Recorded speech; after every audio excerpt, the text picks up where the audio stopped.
Hey guys, a couple of years ago Laura and I decided to tackle 365 activities all around New Zealand in only 365 days. It was crazy, and today we look back at a day in which the weather decided to not let us do what we wanted. The original plan was to kayak to a beautiful area called the Pancake Rocks near Raglan. It was about to be epic, but because it started raining so much, we had to figure out the plan. So we decided to do a bit of an art trail, and you'll see that things just don't go according to plan. Now, at the end of this video, we'll go over some of the questions that you had when we first published the video, and if you have questions of your own, make sure to put them in a comment below. Here we go!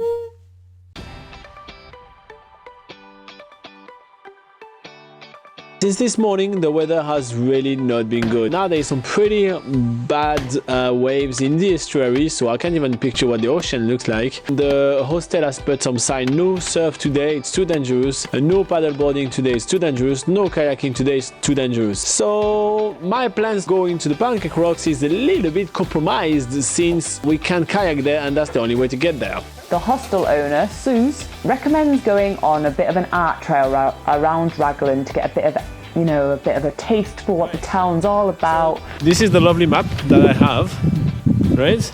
So we're going to try to find seven art gallery around Raglan.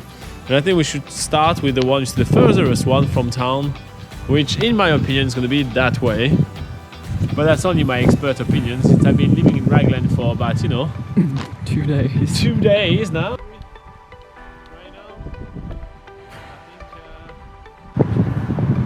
Alright, so I am a little bit lost because on the beautiful drawing map that I got, it says Stewart Street, S-T-U-A-R-T, and it is Stewart Street, S-T-E-W-A-R-T.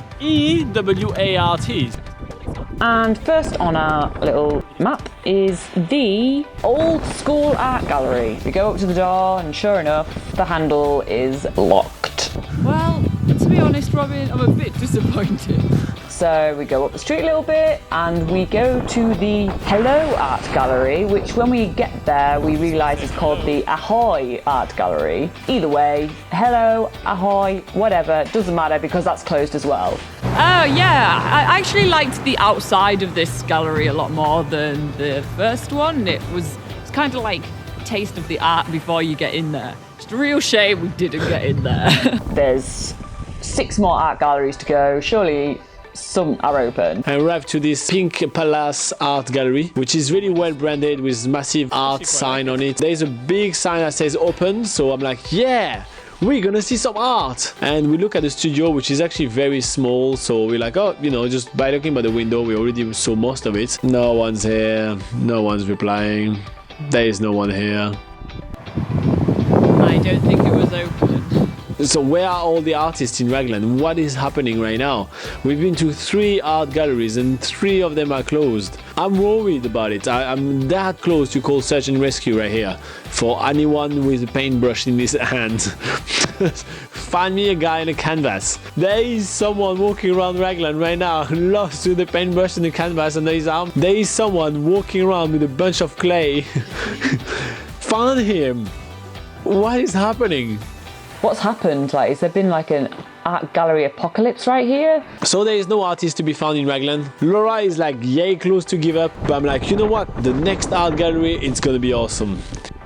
We walk down the road and we find the Matapihi Art Gallery.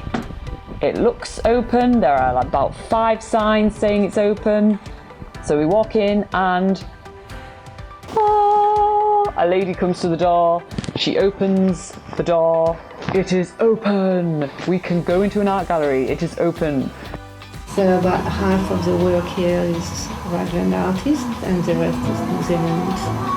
It's basically an old house that has been refitted as an art gallery, and there's a lot. There's really a lot to see. There's both clothing, canvases, there's a lot of jewelry, there's some sculpture. This house is actually really cool. There's little frames where you can look through one room to the next room, and along the bottom of the room is this road signs with paintings on them.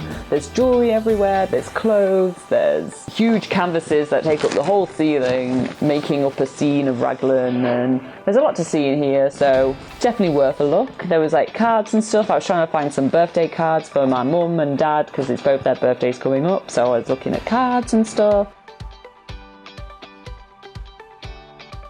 And we keep on walking down Bow Street to arrive to the Jet Art Gallery. So Jet is a collective of local artists that comes together in the Jet Art Gallery to display, you know, what they've made.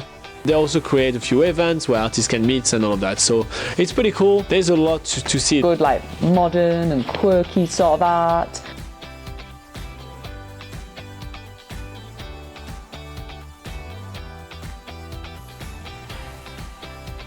The coolest thing about this art gallery is there's these tiny little campuses. They're all of different lighthouses around New Zealand. If I had a house and I've had somewhere to hang art, I would definitely buy these.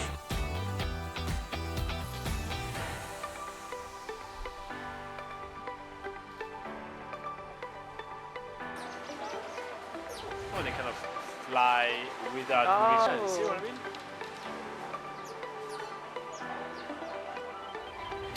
The final place on our map today is, it just says art gallery. It's like just a jeweller's basically. We go to a jewellery place.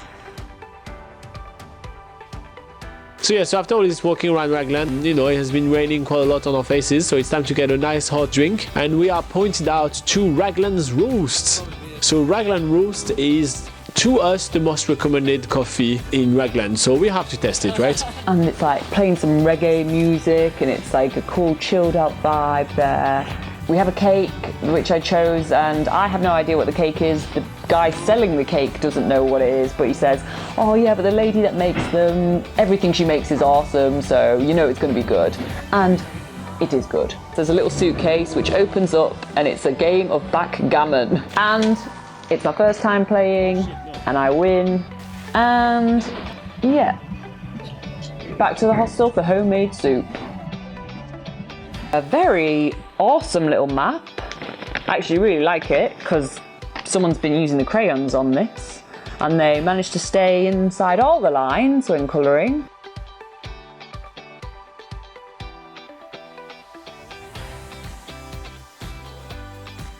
Alright, so as you can see, sometimes when traveling around New Zealand, you have to make do with what the weather gives you. And that's one thing that people really have to understand when planning a trip to New Zealand, and we talk about that all the time during our live session, which is happening at 8 AM on Sunday New Zealand time every single week. We just hang out with you guys and talk about traveling in New Zealand, and guess what? The weather is always coming up. It's true, New Zealand has 4 seasons in one day, so you always need to be prepared, either having an extra plan or also having some extra layers in order to be able to make do with the weather. Anyway, some of the questions that we received during the question sections of the last time we did a video was about other things to do in Raglan, and a lot of people think that Raglan is just all about doing surfing and everything, but that's not true, and that's why we decided to spend that much time in here. You can also check out our videos checking out Bridalveil Waterfall, which is absolutely stunning, and it's just a short walk with really steep stairs to climb back up. You also have this art trail that we did. When the weather is better and things are open, it's even better. There is also a ton of awesome surfing that we have a video on about. There is an eel farm as well, and there's tons of little coffee shops and everything that you'll be able to see, well, on this video and in some more. So Raglan really does have quite a lot to offer, despite the fact that sometimes you just have to make do with the weather. You won't be bored in Raglan. That's the bulk of the question that we received the first time we published the video, but if you do have any extra questions, make sure to put it in the comments of any of our videos. We're here to help. We're here to answer all your questions about traveling in New Zealand, so just put it in the comments. Like, subscribe as well. It's always pretty good. It's a great free way for you to reward us for all our hard work. And on top of that, you can check out NZPocketGuide.com, which is our website for traveling in New Zealand. It's the largest guide ever written of New Zealand, and it's all free, available to you guys. Until next time, see you then. Bye bye.